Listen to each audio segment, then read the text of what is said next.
Labas Auk Pro bendruomenė. Tai kaip ir kiekvieną kartą mes tęsiame pokalbius apie karjerą. Ir šiandieną atvykome štai čia. Pasižiūrėkit. Jūs galvojate, kad mes šiandieną kalbėsime apie statybininko profesiją, o gal vamzdžių inžineriją ir visokiausias kitokiausias subtilybės? Klystate. Šiandieną mes atvykome į Utenos ligoninę. Pakalbėti apie gydytojo profesiją. Labas. Sveiki. Tai dabar susitikom su gydytoju Vitalijum Usovu. Tai sveiki ir Labas. Gal galėtumėt plačiau papasakoti, koks jūs esate gydytojas? Žinoma. Aš esu gydytojas urologas ir echoskopuotojas. Dirbu Utenos ligoninėje beveik 10 metų. Dirbu ir skyriuje, ir konsultacinėje poliklinikoje, ir echoskopijų kabinete. Tai gydytojo darbas, jisai toks labai įvairus. Mes būdime savaitgaliai, švenčių dienomis ir eisim, parodysiu jums savo darbo vietą. Tiksliau vietas? Einam. Taigi mes esam chirurgijos skyriuje, čia yra toks pilvo chirurgijos ir urologijos toks bendras skyrius mūsų. Čia už jūsų, šalia jūsų yra endoskopijų kabinetas, kur daromos endoskopijos. Tai yra tokie lankstus aparatai, kišami į burną, žiūrima, kas viduje dedasi. Skrandis patikrinamas, 12 pirštė žarna, stemplė. O visur po kairę, po dešinę yra arba kažkokios funkcinės patalpos, pririšamasis, ir palatos. Palatose guli pacientai, jie yra gydomi, jie iš čia vežami į operacinių blokas tenais, mes tenais irgi nueisim. Ir ten toliau yra slaugytojų postas, slaugytojos būna ištisą parą, jos turi prižiūrėti pacientus, vykdyti gydytojo paskirimus. Pacientų palatose yra virvutės, jeigu, sakykim, pacientui kažkas nutinka arba jis nori įsikviesti slaugytojus, patraukia virvutę, užsidega raudoną lemputę, ten toks garsas atsiranda ir slaugytojai ateina ir paklausia, kas yra, kas čia atsitiko ir reiškia, jeigu reikia, tada pakviečia gydytoją. Ten toliau yra gydytojų kabinetas, poilsio zona. Galim užeiti, pažiūrėti perrišamai, kaip jisai atrodo. Norit? Einam. Tai čia yra tik perrišamasis, čia tiesiog turim lempą, turim kušetę, kilnojasi, galim pasiruošti rankas, nusidezinfekuoti, matot, kraujas nusiurbtas, galit nufilmuoti. Čia yra šiokios tokios aparatūros, bet nedaug pamatysit, kiek aparatūros yra operacinė. Kodėl pasirinkote gydytojo profesiją? Nebus labai... Važiuokit, mes tada palauksim dar. Nebus labai tokio įdomus atsakymo. Aš mokiausi nelabai gerai, bet ir nelabai blogai. Ir kai atėjo laikas rinktis profesiją, reikėjo rinktis, kokius dalykus mokysies labiau. Pas mus buvo toks, aš dar iš tų senų laikų, mes dar žurnalus turėjom kur stoti. Ten reikėjo rinktis specialybę ir aš tiesiog nesuprasdavau, kad ten, reiškia, ten verslo vadyba, pavyzdžiui. Ką daro, ką jisai ten daro, tas verslo vadybininkas. Tokios techninės sritys manęs nelabai žavėjo. Ir medicina, biologija, chemija. Gerai, tikrai rasiu darbą. Ir neapsirikau. Nes medicinoje kiekvienas žmogus, turintis bet kokių pomėgių, bet kokių interesų, jis ras savo vietą tikrai, nes tai yra labai labai platu, labai, labai neaprėpiamai platu. Tai va.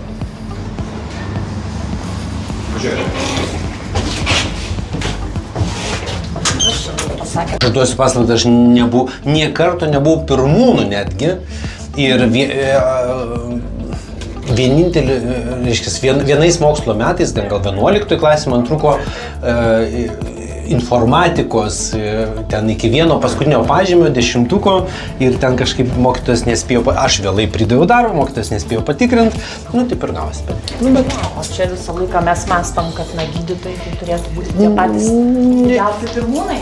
Didžiausi pirmūnai turėtų būti jau studijų metais, ten jau prasideda pragaras.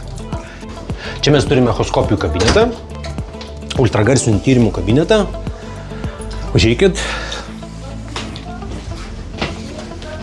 Čia yra echoskopas, turbūt dažniausiai atliekamas toks instrumentinis tyrimas šiais laikais, kadangi neturi jokios spinduliuotės, niekam nekenkia, galima daryti nors ir 10 kartų per dieną, daug kas moka daryti, galima tirti labai daug sričių, nuo krūtinės, nuo reiškias kaulus ir raumenis iki pilvo organų. Ką, ir pabandysit ir padaryti? Patikrinsim dabar jūsų anatomijos žinias. Kuris bus pacientas, kas bus gydytojas? Žinokit, pacientui būna paprasčiau, žinok. Jo. Turim naują gydytoją Vainių. Vainius 6 metus mokėsi Vilniaus universitete. Po to dar 6 metus mokėsi rezidentūroje ir 30 pagaliau nustojo būti studentu ir gali dabar dirbti. Jo, mes turime pacientą, kuris skundžiasi negalavimu pilvo srityje. Taip. Geras, pažiūrėk, va čia, kas čia yra, čia ar širdis, ar kas čia va ten apie link šitą vietą. Pažiūrėkit. Gulkit. Nu va. Ačiū. Echoskopas arba ultragarso aparatas, jisai kaip... Jūs visi turit galimybę pažiūrėti į mokytojo vidurius. Čia ne kasdien tokie dalykai.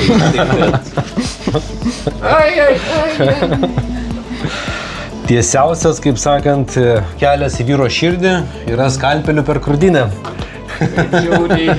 Taip, tai aparatas, jisai turi tokius daviklius, jie skleidžia ultragarsą. Ultragarsas atsimuša audiniuose į įvairaus tankio audinius, grįžta atgal, tada kompiuteris juos apdoroja ir tau pateikia kaip vaizdą. Tai mes matom, va čia šitas vaizdas, mes matom, va jį va taip vat met matom. Tai toks, tu vienoj plokštumoj matai vaizdą, ne? Tai pavyzdžiui, va gali pridėti va čia va ką nors, imk dabar šitai, va taip, ir dėk va čia nais. O mes paprašysime, nieko neprašysime, tobulai, tiesiog įgimtas, kas čia per didelis šitoje vietoje galėtų būti didelis toks organas kažkoks, matai kažką čia tokio? Gerai, įdomiau parodysim, ką mes. Palauk, va taip, va, matai? Kas čia per tokias judantis kažkoks daiktas su 4 kamerom galėtų būti? Variklis, pompa. Taip, matai širdį, taip. O dabar va pažiūrėk, pasižiūrė va taip, tai tas didelis daiktas yra kas? Kas čia šito vietoje? Tu kelintokas esi? Šeštoks. Nu tai šeštokų biologijų mokysi. Kūno sandarą. Čia yra kepenys. Taip? Nežinai? Nežinai. Bet labai gražios kepenys, reikia pasakyti.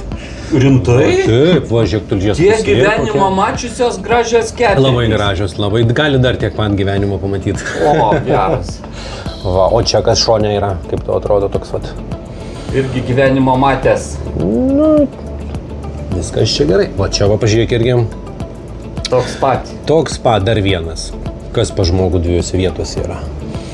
Va čia ir čia. Inkstai yra, tai porinis organas.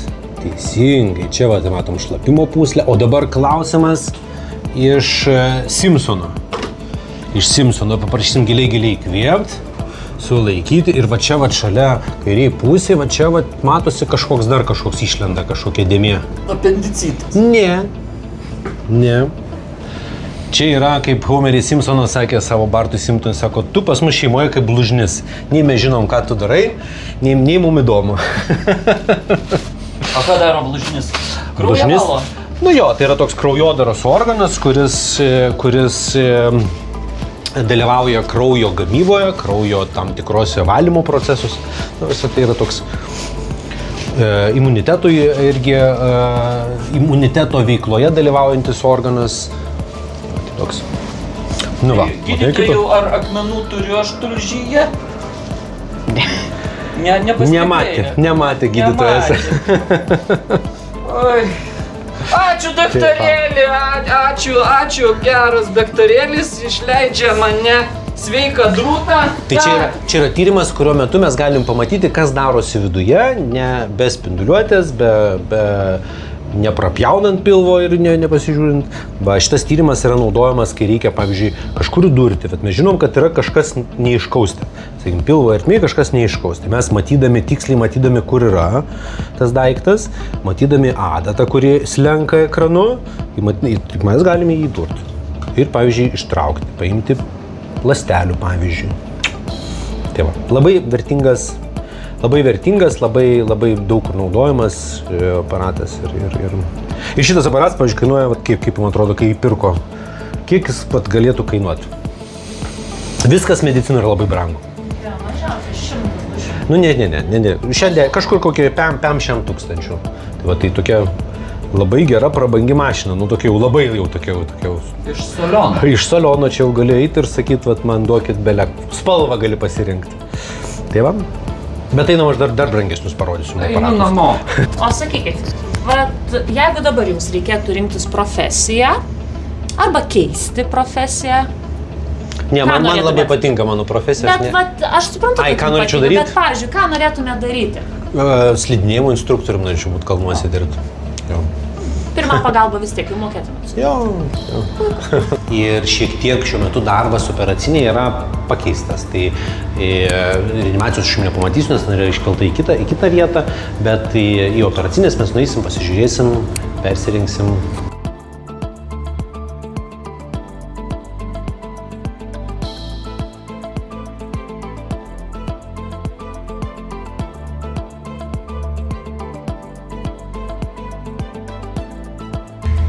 Nauja chirurgų komanda pasiruošusi darbui. Taigi mes atvykom į Utenos ligoninės operacinį bloką. Šiuo metu mes turim 3 operacinės. Šiuo metu vyksta remontas, matote, uždarytos durys, ten turėjom operacinę palatą. Tai pirma operacinė pas mus yra tokiom atvirom operacijom skirta, tokiom didelėm operacijom. Tiesiog atvirom, tuo metu, kai daromos pjūvis operacija, atvira operacija, kai daromos pjūvis. Antra operacinė labiau skirta tokiam endoskopiniam operacijom, endurologiniam, kai pro mažą pjūvelį yra įkišama kamera ir tada per kitus mažus pjūvelius įkišami instrumentai, kuriais tai per tą kamerą viską matai, ką darai, o per instrumentais jau gali manipuliuoti ir dirbti. O trečia operacinė yra skirta traumatologam, ortopedam, jie ten keičia sąnarius, operuoja kaulų lūžius, deda plokšteles ir visokius kitokius dalykėlius.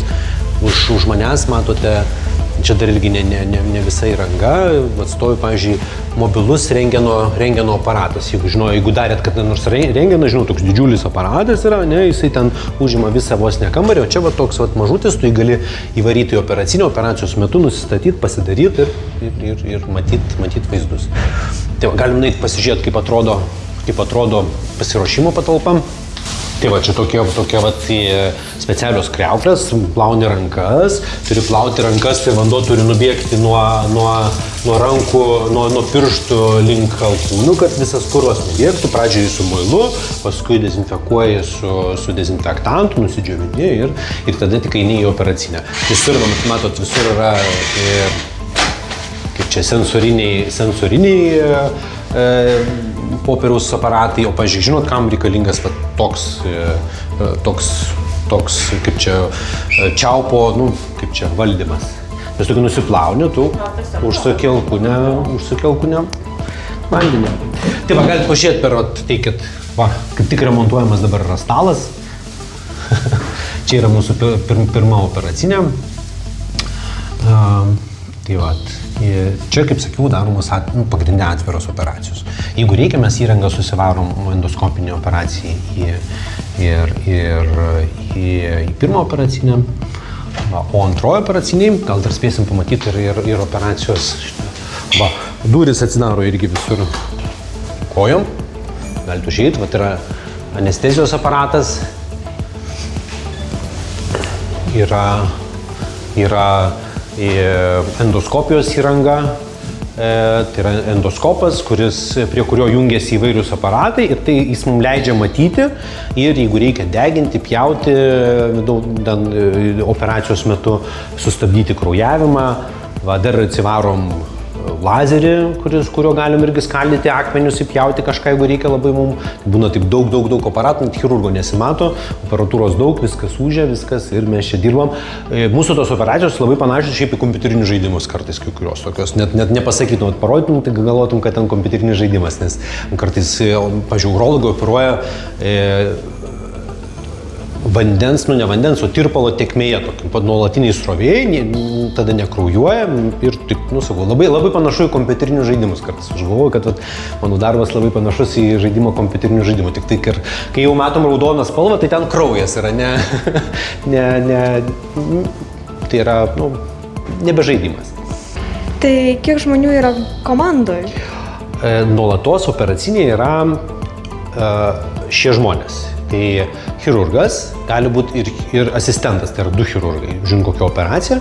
Tada yra instrumentatorius arba instrumentatorė, tai yra slaugytoja, kuri padeda operuoti, tai yra paduoda instrumentus, padeda operacijos metu. Taip pat yra operacinės sanitarė, kuri rūpinasi priemonių padavimu, atnešimu, išnešimu, nes tie žmonės, kurie jau operuoja, jie yra sterilūs, jie niekur liestis negali, mes negalim kažką, mums čia pritruko kažką paimti, negalim. Mūsų rankos sterilios, tai mums tą paduoda ir steriliai išpakuoja. Irgi tai žmogus, kuris turi išmanyti ir visą šitą įrangą, kaip veikia, kažką prijungti, atjungti, pataisyti. Taip pat yra dar 2 žmonės, tai yra anesteziologas. Kas yra anesteziologas? Kuris daro narkozę. Daro taip, kad operacijos metu jums neskaudėtų, pacientam neskaudėtų ir jie sapnuotų gražius sapnus ir atsibūdė sakytų, wow, norėčiau dar kartelį pakartoti. Va, ir anesteziologas turi dar ir asistentę, slaugytoją, anestezijos slaugytoją, kuri irgi padeda vesti anesteziją, prižiūri pacientą, stebi, monitoruoja gyvybinius rodiklius, didina, mažina anestetikų dozes ir taip toliau. O sakykit, kaip reikalai yra su krauju, nes aš, pavyzdžiui, ilgą laiką tikrai kraujo bijodavau ir net apie tą pačią mintį vien pagalvojus apie jį būdavo nelabai gerai. O kaip jums? Tai šiaip kalbant apie kraujo vaizdą, tai yra labai individualus dalykas. Vieni bijo, kiti nebijo, dauguma pripranta. Šiaip pripranta. Tai nereiškia, kad jeigu aš bijau kraujo, aš negaliu būti gydytoju. Tikrai ne. Ir man buvo bloga matant kraują. Aš kaip dabar atsimenu, buvom studentai, atvežė tokį vyruką, kuris taisė mašiną, ventiliatorių, buvo karšta, rankose tokios tepaluotos buvo ir tas ventiliatorius kažkur pradėjo veikti. Ir jam ten taip, nutarkavo tą ranką taip. Ir aš atsimenu, stovi traumatologas, siūna tą ranką ir ten tas kraujas su tais tepalais susimaišęs ant tos rankos ir jaučiu, kad man taip šyla. Beje, toks patarimas, jeigu jaučiat, kad jums yra silpna, ką reikia daryti? Atsigulti reikia. Atsigulti. Dar geriau iškelt kojas į viršų. Nes jeigu ten bandysi su savim kažkaip kovoti, tai visas baigsis tom, kad trinktelsiu kur nors galvą, tai važiuosi, tada tausius tą galvą. Tai va.